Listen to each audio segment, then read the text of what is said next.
Bonjour Laurent, ça va bien? Bonjour, ça va très bien et toi? Oui, parfait. On va commencer avec les questions à Saint-Petersburg. Parfait. Messieurs. Question peut-être un peu bateau pour commencer parce que c'est particulier, 4 quarts de 30 minutes. On évalue un genre de match comme ça, comment? Bon, on a un championnat qui arrive rapidement, on a une préparation qui est ce qu'elle est. Donc on essaie de comment, bien sûr les concepts qu'on veut, mais on veut construire la préparation athlétique. Donc c'était important pour nous de trouver des formes de trouver 60 minutes de jeu ce week-end, aujourd'hui 60 de jeu ce week-end, et comment on va. Voilà, il faut accumuler des charges de travail qui nous permettent d'être compétitifs dans la saison.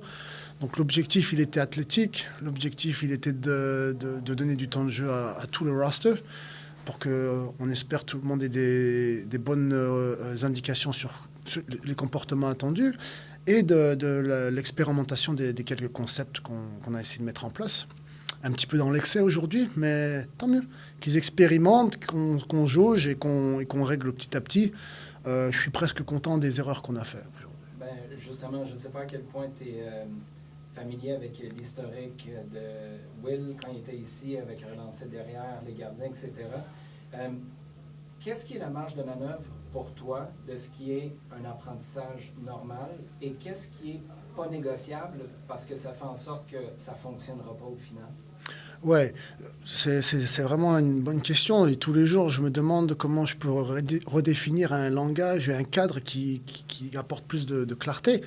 Mais ça va être toujours work in progress, à mon avis. Mais l'idée, c'est, en gros, tant qu'il ne manque pas les intentions, j'aurai pas de problème. Après, à un moment donné, il va falloir, bien sûr, parler des exécutions et des conséquences de ces exécutions, sans souci. Mais à partir du moment où il y a les intentions, c'est bon. C'est le manque d'attitude, c'est le manque d'ambition, c'est le manque de- d'essai, on va dire, qui va plus vraiment m'embêter, de manque de personnalité. À partir du moment où les gars ont tenté et c'est dans l'exécution, et là on parle des options qui auraient dû être privilégiées, mais je veux toujours que les gars aient ces intentions-là. Après, c'est à moi de leur donner plus de repères pour qu'ils sachent quand est-ce que là c'est trop d'expérimentation. Il faut passer à plus de pragmatisme. Voilà. Bon. Peut-être une petite question sur Vida. On l'a vu commencer le match peut-être un peu plus haut que ce qu'on est habitué de voir dans le passé. Peut-être le raisonnement derrière ça et qu'est-ce que vous avez pensé de son match? Bon, moi je découvre les joueurs, je vois des qualités, je vois des aptitudes. Et dans tous les cas, pour moi, un joueur doit être capable de jouer deux, trois positions dans deux, trois formations. Donc, et des fois, des joueurs ne savaient même pas qu'ils pouvaient être compétitifs ou pertinents ici. Je l'ai découvert plus tard, moi. Donc, je leur dis déjà de prendre l'expérience. Pour moi, je suis plus dans la reconnaissance de la création et l'utilisation de l'espace. Ça, c'est indépendamment de ta meilleure position, est-ce que tu reconnais les temps de jeu et c'est déjà ça qui m'importe. Après, on peut parler de plus de profils de ci, de ça. Mais donc oui, Rida, on pense qu'il a les capacités d'être évalué sur ces deux positions-là. Comme d'autres joueurs ont ses aptitudes aussi à d'autres positions. Et l'idée, c'était lui donner du temps de jeu ici et du temps de jeu un petit peu plus bas aujourd'hui. Et on va continuer à le faire. Mise à jour peut-être sur Raheem et George qui n'ont peut-être pas habillé ce soir. Ouais, bon là c'est plus une partie médicale où on veut pas faire n'importe quoi. C'est un peu tôt. Il y a eu un petit souci, tourner la cheville pour Georges et on veut pas faire n'importe quoi. Avant que ça devienne sérieux. Et puis Raheem, il a eu une, voilà, il faut qu'on le mette d'abord sur pied pour qu'il ait une vraie pré-saison parce que pour l'instant c'est dur. Mais bon, voilà, il a travaillé hier, il a retravaillé aujourd'hui et il faut construire la base pour qu'il lui permette de digérer la charge de travail. Puis nous, on quitte demain. Robert et puis Lassie, ça date de plus loin. C'est des trucs plus anciens un peu. Est-ce qu'on pourrait les voir rejoindre le groupe? Bah, on demande tous les jours, mais tous les jours on suit leur évolution et bon, ils reviennent de surgery, donc c'est un petit peu plus long et il y a vraiment des étapes à passer, donc il va falloir être un petit peu plus patient. Ouais. Parfait. Ça complète sur place, on peut passer à Montréal. Parfait. Première question. Jeff Morancy, BBN Media. Yep. Hi. Oui, bonjour Laurent. Dans les belles prestations, je pense, de cette rencontre-là, joueur du Supergraph, Grayson Doody, impressionnant quand même sa solidité, vu son jeune âge à cette position-là. Ouais, intéressant. On connaît son volume et son abattement, on connaît son changement de rythme. Et là, j'ai vu aussi sa compo jeu a little bit. Et c'était intéressant. Bonne première. Pas surpris. Encourageant. In English, Elias Gugariadis. Thank you, Tristan. Hi, Laurent. Hi. We saw, one of the big things that was noticeable immediately was how you had Sebastian and Jonathan play almost as center backs in the build-up phase. For better or for worse, obviously, with the second goal. How close do you think that is to being ready to be deployed in a proper competitive match? And what do you think needs to be worked on from the goalkeepers for you to confidently say, okay, you guys can go out there and do this in a game and you're ready? I'm proud of them. I'm proud of them to be so receptive on the message of what they be able to provide and get out of the comfort zone or how a goalkeeper's position is supposed to be, quote unquote. So to have that personality to do it, I can only be fan of it. Now it's my job to make them understand what the timing of it, the type of decision they have to make when we're there, and also make understand the teammates around them. When they incorporated with us that high, our decision making and reaction has to be slightly different too. Our spacing has to be straight. But I want to try to differentiate whether it's tactical and phases recognitions versus, guys, we were totally fine. We just missed the technical execution. So if it's the technical execution, you have to do it again because it's something that we need and we want, and you have to execute. When it's a tactical phase recognition, now that's different. Now it's my job to bring clarity to their reading of the game and synchronize the team behavior. But I really want to distinguish whether it was too much, not enough, or just technical execution of the exact same picture that we want to see. Parfait. Peut-être commencer par un des sujets de discussion qu'on a eu avec Laurent. Ce qu'on vous demande, lorsque Laurent est arrivé, il était présenté aux médias, il a dit les gardiens, je ne sais pas si tu avais saisi l'ampleur d'eux ou si c'était clair, mais il avait été très clair que ce serait particulier, ce qu'on allait vous demander. Comment tu reçois ça, puis comment tu vis des soirées comme ce soir où il y a des trucs qui fonctionnent super bien, que ce soit pour toi, Sébastien, puis d'autres qui fonctionnent moins? Je le vois vraiment comme un beau challenge.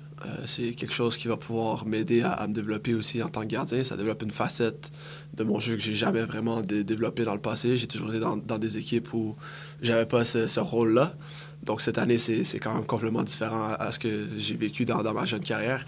Donc pour moi, c'est vraiment un challenge d'arriver à tous les jours puis essayer de devenir de plus en plus habitué avec le système puis avec ce qu'on nous demande de faire. Puis dans des soirées comme aujourd'hui où, bien évidemment, il y a eu une grosse erreur, mais plusieurs erreurs, c'est tout simplement d'essayer d'apprendre le plus rapidement possible. Moi, en ce moment, je suis dans un mindset où mistakes are expected, respected, but also need to be corrected. Fait que c'est vraiment comme ça que j'approche tous les jours à l'entraînement, puis les matchs amicaux aussi, parce que c'est plus important de le faire en ce moment que le 24. Y a-t-il un moment où sortir de ta boîte, c'est une chose, t'approcher du rond central, c'est peut-être un autre univers? Y a-t-il un moment où le rythme cardiaque, à ce stade-ci, parce que ça fait pas beaucoup de matchs, commence à monter? Non, c'est sûr que de match en match, je m'habitue.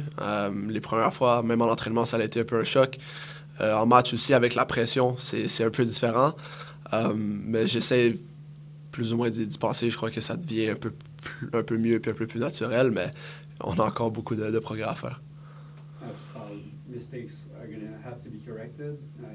Il reste 2 semaines et quelques avant le début de la saison, comme, de façon réaliste. Puis tu veux être pas trop être exigeant, je sais pas, mais le délai que tu t'attends que ça va prendre avant d'être sur la coche là, dans ce domaine-là? Ah, écoute, ça, je peux pas répondre pour toi. En toute évidence, on veut être à notre meilleur le 24 au premier match de la saison. C'est ce que je vais viser. Mais je suis aussi très conscient, puis je suis très réaliste que ça sera sûrement pas le cas. Je serai sûrement meilleur dans 3 mois que je vais l'être dans 2 semaines. Je pense que c'est juste évident aussi.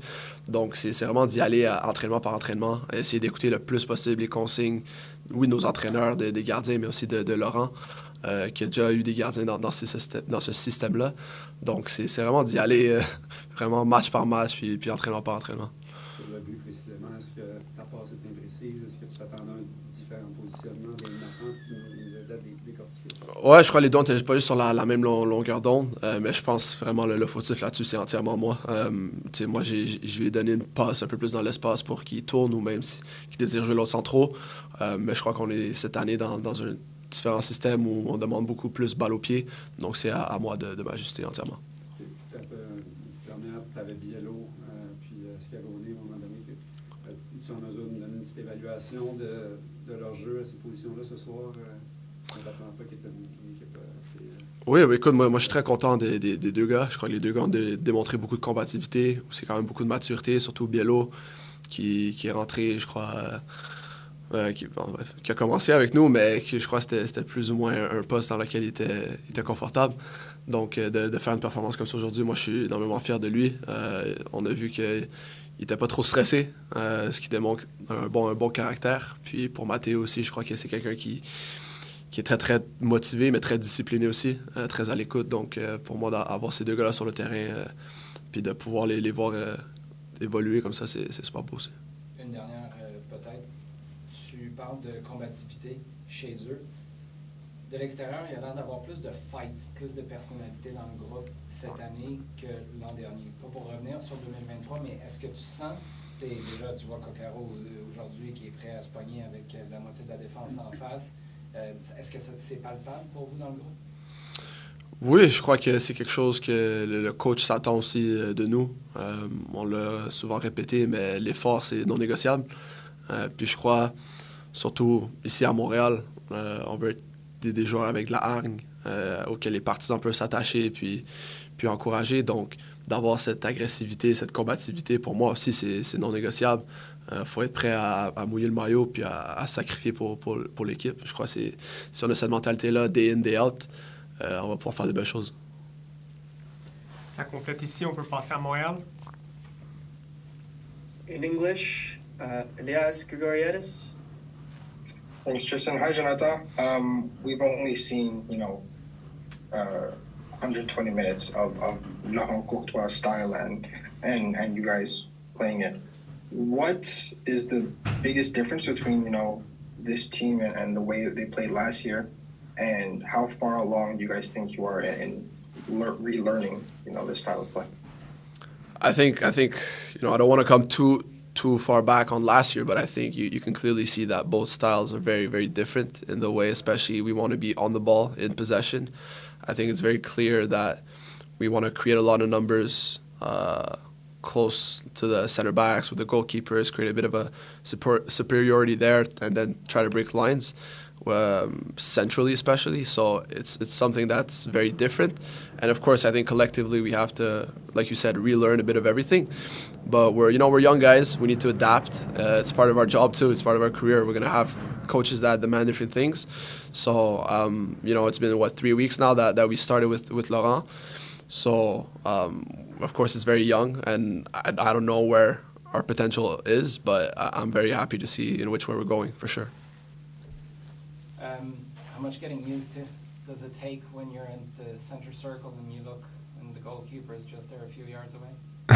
Yeah. It's the way the coach wants to play. Obviously, he wants the goalie part of the play when it makes sense.